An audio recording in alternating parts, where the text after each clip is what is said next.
Hello guys, this is Akash and you are watching self reflection classes. Today we are going to start simple interest. साधारण ब्याज. Simple interest या साधारण ब्याज, इसके question start करने से पहले इससे रिलेटेड जितने भी क्वेश्चन है उसे स्टार्ट करने से पहले या उसे सॉल्व करने से पहले कुछ टर्म्स हैं उनकी मीनिंग क्लियर होनी चाहिए, जिससे कि सिंपल इंटरेस्ट से रिलेटेड जो बेस है हमारा वो स्ट्रांग हो सके और जो क्वेश्चंस हैं उनको हम विदाउट यूजिंग फॉर्मूला सॉल्व कर सकें. चलिए, तो पहला टर्म है जैसे मूलधन. मूलधन आपका प्रिंसिपल होता है. मूलधन समझते हैं क्या होता है. देखिए, मान लीजिए मैंने अपने फ्रेंड से 1,000 रुपये उधार लिए. अब जो 1,000 रुपये मैंने उधार लिए हैं वो उधार लिया गया धन क्या कहलाता है? आपका मूलधन. या मैंने जमा किए हैं या किसी को उधार दिए हैं या उधार लिए हैं तो वो 1,000 रुपये क्या कहलाएगा? मूलधन आपका. ठीक है. और जो मूलधन है उसके साथ कुछ अतिरिक्त धन जोड़कर मैंने वापस किया है. जो उधार लिया था उसके साथ कुछ अतिरिक्त धन जोड़कर मैंने उसे वापस किया है. तो जो अतिरिक्त धन मैंने मूलधन में जोड़ा है, तो जोड़ा गया जो अतिरिक्त धन यानी एक्स्ट्रा जो मनी है, उस एक्स्ट्रा मनी को मैं क्या बोल रहा हूँ? ब्याज. आई होप समझ में आ रहा होगा. तो ब्याज क्या होता है, इंटरेस्ट क्या होता है? जो मूलधन है उसके साथ जोड़ा गया अतिरिक्त धन आपका क्या कहलाता है? ब्याज. समझ में आया. उसके बाद मूलधन और जो अतिरिक्त धन है ये दोनों मिलाकर उसे मैंने 1,100 रुपये क्या कर दिए? वापस कर दिए. तो जो 1,100 रुपये उसका मूलधन और अतिरिक्त धन मिलाकर जो वापस मैंने किया है, उसी को हम क्या बोल रहे हैं? मिश्र धन. तो 3 टर्म्स क्लियर हो गए होंगे. फर्स्ट टर्म्स आपका मूलधन क्लियर हुआ होगा, सेकंड आपका ब्याज ये क्लियर हुआ होगा, एंड थर्ड आपका क्या है? मिश्र धन. तो ब्याज और मूलधन तीनों क्लियर हो गए. अब हम देखेंगे साधारण ब्याज, सिंपल इंटरेस्ट. जो टॉपिक है उसका क्या मेन है. देखिए क्या लिखा हुआ है. एक निश्चित समय के अंत तक मूलधन के साथ जोड़ा गया ब्याज. देखिए, ये ब्याज जो आपका है, इसी ब्याज को हम क्या बोल रहे हैं? साधारण ब्याज. लेकिन कब? जब यही ब्याज आपका मूलधन के साथ जोड़कर एक निश्चित समय के अंत में दिया जाए.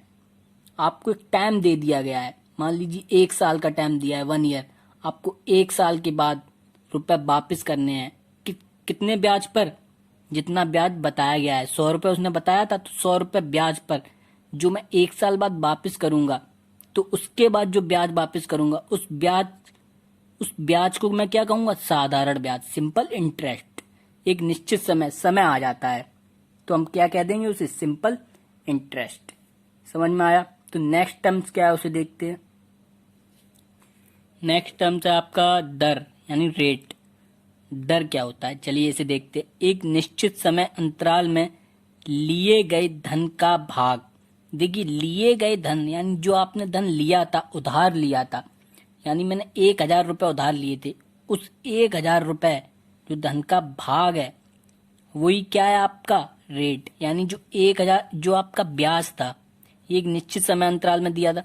ये ब्याज जो आपका मूलधन है उसका ये कितना प्रतिशत है, ये उसका कौन सा भाग है, कितना भाग है, वही भाग क्या कहला रहा है? आपका रेट. यानी कि जो ब्याज है, जो साधारण ब्याज है, वो आपका मूलधन का कितना प्रतिशत है.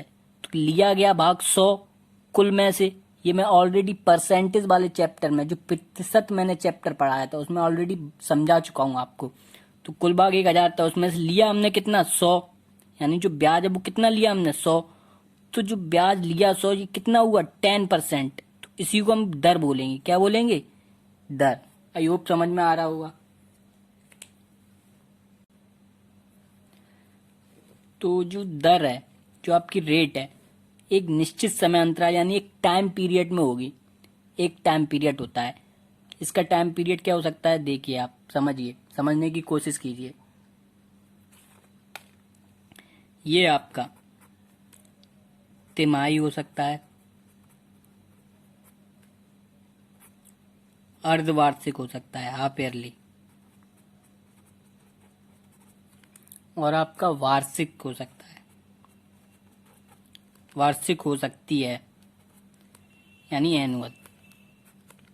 देखिए टाइम पीरियड 3 महीने का यानी 3 मंथ का भी हो सकता है, 6 मंथ का अर्धवार्षिक मतलब 6 महीने का, और वार्षिक मतलब 1 साल यानी 12 महीने का भी हो सकता है। जो रेट है 3 महीने बाद जब 3 महीने हो जाएंगे फिर उसके अगले 3 महीने 10% ब्याज और जोड़ना पड़ेगा हमें रेट के 10% रेट के साथ। अर्धवार्षिक यानी 6 महीने जब हो जाएंगे 6 महीने के बाद फिर हम ब्याज जोड़ कर देंगे 100 रुपये और वार्षिक में यानी 1 साल के बाद। तो ये टाइम पीरियड हो जाता है किसमें, दर में। आई होप आपको सारे टर्म्स क्लियर हो गए होंगे। देखिए अब हम क्वेश्चन लगाएंगे, एग्जाम्पल के थ्रू आपको सब क्लियर हो जाएगा, माइंड में कोई कॉन्फ्लिक्ट नहीं रहेगा। पहला जो मतलब रेट था वो हमें समझ में आ गया, जो एक टाइम पीरियड में होती है, जो आपके मूलधन का भाग होती है। किसका, मूलधन का ही भाग है। जो ब्याज है वो मूलधन का कितना भाग है यानी कौन सा भाग है या कितना प्रतिशत है या कितना परसेंटेज है, उसी को हम क्या बोलते हैं, रेट बोलते हैं। समझ में आया, समझ में आ चुका होगा। ब्याज क्लियर हो गया है, मिश्रधन और मूलधन ऑलरेडी क्लियर हो चुका है। तो हम अब एग्जाम्पल लगाते हैं जिससे कि जितनी भी चीजें हैं वो ऑलरेडी क्लियर हो जाएं। चलिए देखते हैं, चलिए क्वेश्चन के थ्रू देखते हैं हम क्या लिखा हुआ है। 600 रुपीज है मतलब 600 रुपए 3 वर्षों के लिए 10% वार्षिक ब्याज की दर पर बैंक में जमा किया जाए तो कितना ब्याज मिलेगा हमें।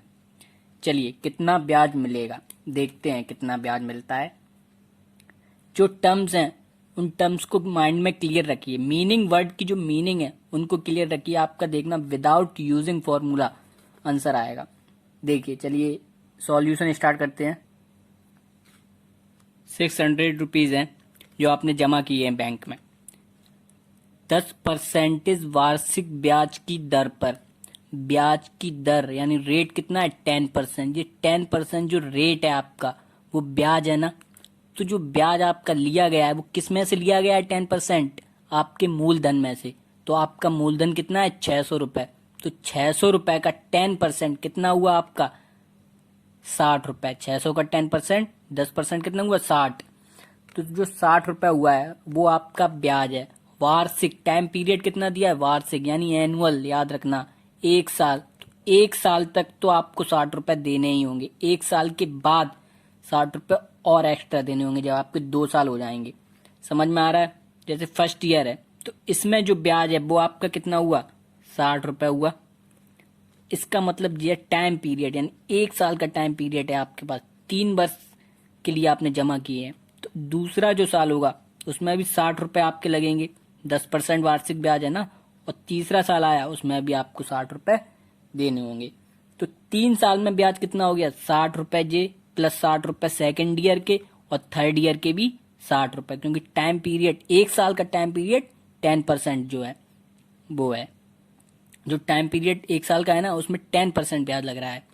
तो 60 प्लस 60 120, 120 और 60 180। तो देखिए विदाउट यूजिंग फॉर्मूला जो आपका सिंपल इंटरेस्ट हुआ, जो साधारण ब्याज हुआ, वो कितना हुआ ब्याज आपका, साधारण ब्याज कितना हुआ आपका 120 रुपए। आप ओरल भी निकाल सकते हैं, ओरल निकाल सकते हैं कि नहीं निकाल सकते हैं। समझ में आया। अब देखिए अगर वार्षिक जो लिखा है, वार्षिक की जगह अगर आपका अर्धवार्षिक हो, हाफ ईयरली हो, तब क्या होगा, अर्धवार्षिक लिखा है, वार्षिक की जगह क्या लिखा है अर्धवार्षिक यानी हाफ ईयर। टाइम पीरियड जो आपका है, समय अंतराल, वो आपका 6 मंथ यानी 6 महीने का हो गया। हर एक 6 महीने बाद अब 10% आपको देना होगा, किसका, मूलधन का। देखिए फर्स्ट ईयर यानी 1 साल है जो, उसमें 60 रुपए आपका 1 साल में। अब इस 1 साल में 6 महीने यानी 2 बार आपको 60 रुपए देने होंगे। 6 महीने पहले 6 महीने जो 1 साल के पहले 6 महीने हो वो उसमें 60 रुपए जुड़ेंगे, और देन जो लास्ट के 6 मंथ होंगे 1 साल में वो 60 रुपए जुड़ेंगे। अब क्योंकि समय पीरियड जो आपका टाइम पीरियड है वो हाफ ईयरली हो गया यानी 6 महीने का हो गया है, इस वजह से। तो 16 और 16 रुपए। ऐसी सेकेंड ईयर में भी 16 प्लस 16, 6 मंथ का 16 और अगले 6 मंथ का 60। समझ में आया। और नेक्स्ट थर्ड ईयर में पहले 6 मंथ का 60 एंड नेक्स्ट लास्ट 6 मंथ का 60। तो 120 रुपए आपके 1 साल में देने पड़ेंगे। ब्याज जो आपका 1 साल का 120 रुपए हो गया। आई होप समझ में आया होगा। और अगर अर्धवार्षिक की जगह आपका त्रिमासिक हो जाए, कितना हो जाए? इस अर्धवार्षिक जो लिखा हुआ है आपका, अब ये आपका त्रिमासिक हो गया वार्षिक की जगह। 3 महीने बाद, यानी हर एक 3 महीने बाद आपको कितने रुपए देने होंगे? 60 रुपए देने होंगे। अब टाइम पीरियड आपका 3 मंथ का हो गया, तो एक साल में 3 मंथ कितने हो गए? 4। तो यानी कि 16 रुपए पहले 3 महीने के, फिर नेक्स्ट 3 महीने के 16 रुपए, प्लस नेक्स्ट 3 महीने के 16 रुपए, और प्लस नेक्स्ट 3 महीने के 16। पहले महीने के 16, दूसरे महीने के, दूसरा जो 3 महीने का जो टाइम पीरियड है उसके, फिर नेक्स्ट 3 महीने के, फिर नेक्स्ट लास्ट 3 महीने के 60 रुपए। तो आपके ऐसे जी रुपए हो गए। इसी तरीके से इसमें हो जाएगा, और इसी तरीके लास्ट ईयर जो 3rd ईयर है आपका उसमें हो जाएगा। तो एक साल में आपके कितने रुपए हो गए? 120 प्लस 60, 180 और 60, 240 रुपए हो गए आपके एक साल का। तो सभी साल का जोड़ के हम 3 मास का भी निकाल सकते हैं। तो आई होप आपको समझ में आया होगा, हर एक टर्म समझ में आ गए होंगे। ओरल हम निकाल सकते हैं। अब आपसे ये पूछा जाए तो मिश्र धन बताइए कि मिश्र धन कितना होगा। साधारण ब्याज तो हमने निकाल लिया।